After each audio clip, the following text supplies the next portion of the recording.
มื้อที่16รอบที่1ในโปรเจกต์ปันพอร์ตจาก500ไปสู่2,000ใน30มื้อตอนนี้ค่อยก็อยู่ที่หน้ากระดานเทรดของเอ็กเทรดตอนนี้อยู่ในหน้ากราฟของกราฟสุยซึ่งในรอบนี้ค่อยจะใช้กราฟสุยในการปันพอร์ตในมื้อที่16รอบที่1ซึ่งมื้อที่15เฮาปั้นล่าสุดก็คือวันที่23เนาะพอดีผ่านมา2-3มื้อพอดีบ่ทันก็เลยบ่ได้เข้าไปปั้น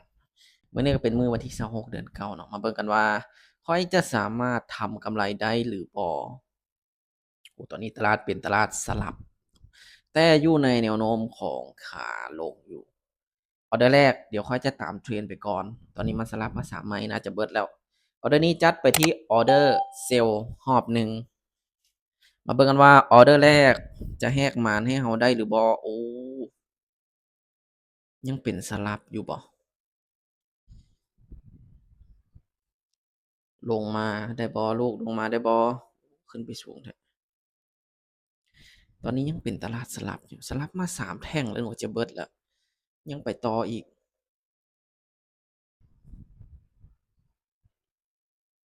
โอเคออเดอร์แรกถือว่าเราพลาดไปออเดอร์แรกพลาดไปมาเมื่อพลาดแล้วออเดอร์ที่2ค่อยจะคูณเงินมาเป็น15คูณเงินมาเป็น15เดี๋ยวมาเบิ่งกันที่ออเดอร์นี้เลย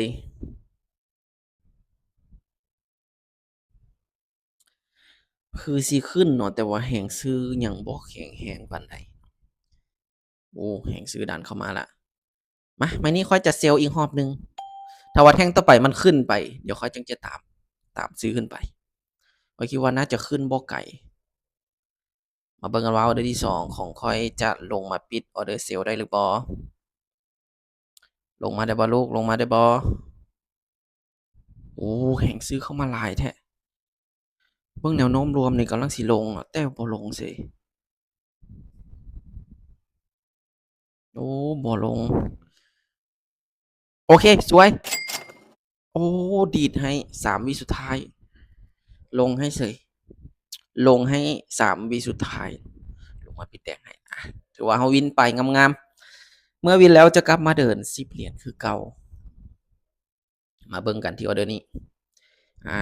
ข้อยคิดว่าน่าจะขึ้นต่อบ่ได้แล้วถ้าเป็นแบบนี้อ๋อขึ้นไปอีกแล้วมาโอเคไม้นี้ข้อยจะจัดไปที่ออเดอร์เซลล์อีกรอบหนึ่งเซลล์อีกรอบหนึ่งมันพยายามขึ้นหลายแต่ว่ายังขึ้นบ่ได้มาเบิ่งออเดอร์นี้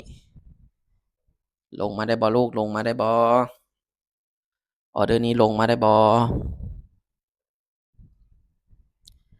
คันบ่ลงนิ่งๆเด้อโอ้ลูกขยับลงมาลูกอย่าขึ้นจังซั้นลงมาลูกขยับลงมาแหน่ขยับลงมาแหน่ถ้ามีเนื้อแหน่โอเคโอเคสวยงามสวยงามไม้นี้3 2 1โอเคหัววินไปงามๆมาแฮงขายเริ่มมาแล้วบัดนี้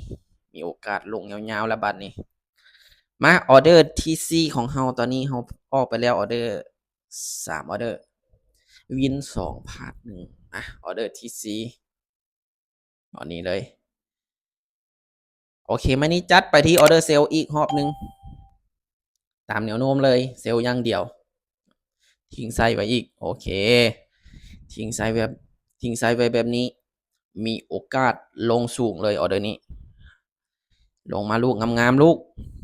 ลงยาวๆลงยาวๆอย่ากลับขึ้นไปลงมาลงมาปิดเต็มๆอย่าเฮ็ดจังซั้นอย่าเฮ็ดจังซั้นลงมาโอเคดันลงมาดันลงมาลูกโอ้ยอย่าขึ้นไปอย่าขึ้นไปขึ้นไปเฮ็ดหยังโอ้ขึ้นไปได้จังไดโอ้ขึ้นยาวเลยโอเคบ่เป็นหยังเนาะไม่ได้พลาดจะคนกันมาเป็นสิบโอ้ลงมาบักงามๆล่ะขึ้นไปไสบ่เป็นหยังมาออเดอร์นี้ออเดอร์ที่5ติดฐานบ่ติดฐานน้อยๆโอ้ทะลุขึ้นไปแล้วมาค่อยจะลิ้นเซลล์อย่างเดียวเลยมาจัดไปที่ออเดอร์เซลล์อีกรอบหนึ่งเซลล์อีกรอบหนึ่งเบิ่งกันว่าออเดอร์นี้จะลงให้ได้หรือบ่ดันลงมาลูกขึ้นสูงก็ต้องลงยาว ลงมาดันลงมาลูกขอยาวๆได้บ่ขอแทงยาวๆได้บ่ดันลงมาอีกลงแบบแข็งแรงยึกลงสวยงามลงนั่นแหละเอิ้นว่าลงแบบแข็งแรงสี่สามสอง1เอ้าโอ้วิสุดท้าย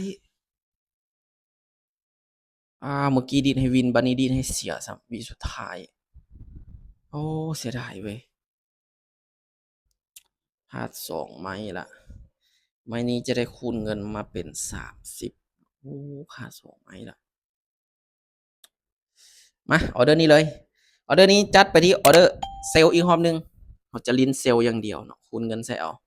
โอ้ตัวนี้ติดลบแล้วออเดอร์นี้ขอลงก่อนได้บ่ลูกบ่อยากคูณเงินไม้ที่4นะความเสี่ยงสูง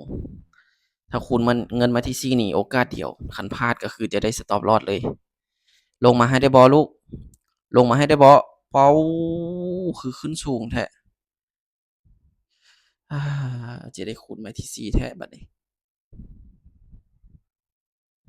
คือจิลงบ่ได้ละโอ้ขาด3ไม้ติดเลยเหลือโอกาสครั้งเดียวเท่านั้นเนาะคันว่าไม่นี้พลาดก็คือค่อยจะได้หยุดเดี๋ยวจะเบิ่งกราฟ Dotcoin ก่อนDotcoin นี่ก็บ่งามปานใดไม่นี้จะคูณเงินเป็น65โอ้มันจิขึ้นเลยไม่นี้ผ่านก่อนเนาะไม่นี้ผ่านก่อนโอเคมาเบิ่งกันที่ออร์เดอร์นี้เลยถ้าออร์เดอร์นี้พลาดก็คือค่อยจะได้สต็อปลอสหรือว่าหยุดแต่ว่าไม่นี้วินก็จะได้ไปต่อมาเบิ่งกันว่าออเดอร์นี้ค่อยจะวินได้หรือบ่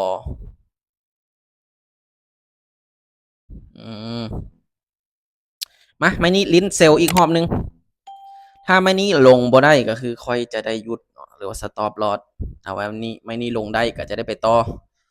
มาเบิ่งกันว่าออเดอร์ตัดสินออเดอร์คูณเงินไม้ที่4ของเฮาจะลงมาปิดแดงได้หรือบ่ตอนนี้ลงมาแล้วตอนนี้ลงมาแล้วลูกขออย่าดีดเด้ออย่าดีดวินึงคือเมื่อกี้เด้อโอเคลงยาวๆแบบนี้แหละลงยาวๆแบบนี้แหละนิ่งๆโอเคลงไปเรื่อยๆรถบ่ต้องขยับขึ้นอย่างเดียวก็พอห้าสี่สามสอง1โอเคโอ้เกือบนึกว่าสิดีดหวบขึ้นไปโอ้ตกใจเบิดมาถือว่าไม้ที่4เฮาคูณวินอีกแล้วตอนนี้เฮากลับมามีกำไรแล้วยังขาดอีก4จุดปลายเนาะไม้นี้จะไปอีกไม้นึงจะคูณเงินอีกไม้นึงจะเดิน10เหรียญอีกไม้นึงเพราะว่าเฮาวินแล้วจะเดิน10เหรียญคือเก่ามาออเดอร์นี้เลยถ้าออเดอร์นี้ปิดได้ก็ถือว่าฮอตเป้ามาไม้นี้จัดไปที่เซลล์อีกรอบนึงเซลล์อย่างเดียวเราเลือกที่เซลล์แล้วก็คือเซลล์อย่างเดียวเลยเห็นบ่ออกออเดอร์เซลล์อย่างเดียวเลยแต่ว่าอัตราชนะนี่น้อยแฮงออกออเดอร์ไป2 4 6 7ออเดอร์วิน3พลาด4ถ้าไม่นี้วินก็ถืออัตราชนะจะอยู่50%ลงมาเบ่ลงมาบ่ลูกอ้อทูคือขึ้นสูงกันละอ่าขึ้นสูงแท้อืมสิวินให้ไม่นี้ก่อนก็บ่ได้เนาะมาไม่นี้จะคูณเงินมาเป็น15โอ้สิวินให้ก่อนแล้วจึงขึ้นก็บ่ได้เนาะแต่ว่าขึ้นไปเลยมาบ่เป็นหยังอย่างน้อยเฮาก็บ่ได้พลาด4เม็ดติดมาไม่นี้คูณเงินมาเป็น15เกียมเซลล์คือเก่าแนวโน้มขาลงนี่มีแต่แฮงซื้อเข้ามาหลายมาไม่นี้จัดเซลล์คือเก่าเนาะไม่นี้จัดไปที่ออเดอร์เซลล์คือเก่าขอออเดอร์เดียวเท่านั้นบ่อยากคูณเงินไม้ที่3ไม้ที่4อีกขอออเดอร์นี้ออเดอร์เดียวเท่านั้นลูกสั่นละลงยาวๆโลดขอแค่อย่าขึ้นไม้นี้ขอแค่อย่าขึ้นฮอดเป้าเลยอย่าได้ลูกอย่าได้เจ้าอย่าจังซั้นอย่าเฮ็ดจังซั้นลงยาวขนาดนี้สิขึ้นไปเฮ็ดหยังนิ่งๆไว้ลูกขยับลงมาอีกก็ได้อย่าเฮ็ดจังซั้นอย่าเฮ็ดจังซั้นลูกอุ๊ยอย่าเฮ็ดจังซั้นลงมาก่อนลูกขยับลงก่อนขยับลงก่อน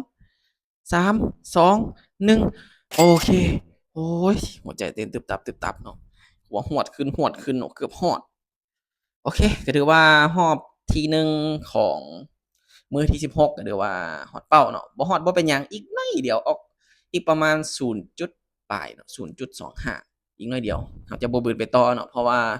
ตลาดค่อนข้างว่าเข้ายากล่ะเพราะว่าเราลิ้นเซลล์อย่างเดียวเนาะแต่ว่าแนวโน้มก็ขาลงอยู่แต่ว่ามันมีแรงซื้อเข้ามาแทรกค่อนข้างหลายเนาะออกออร์เดอร์ไปทั้งหมดอยู่ที่9ออร์เดอร์พลาด5วิน4อัตราชนะน้อยแรงเนาะอัตราชนะน้อยกว่า 50%เนาะ 44.44 เดี๋ยวเราไปป้อนกำไรเลย24.25มามือที่16หอบที่1 24.75โอเคเดี๋ยวว่าหอบที่1ตามเป้าอีกหน่อยเดียวบ่เป็นหยังสุดท้ายเนาะทุกๆการลงทุนมีความเสี่ยงผู้ใดที่ยอมรับความเสี่ยงบ่ได้ข้อยบ่แนะนำให้เข้ามาในวงการนี้เพราะว่าความเสี่ยงมันสูงแรงผู้ใดที่ยอมรับความเสี่ยงได้อยากเข้ามาศึกษาเรียนรู้สามารถเข้ามาปรึกษาแลกเปลี่ยนความรู้กันได้เนาะสำหรับคลิปนี้บ๊ายบาย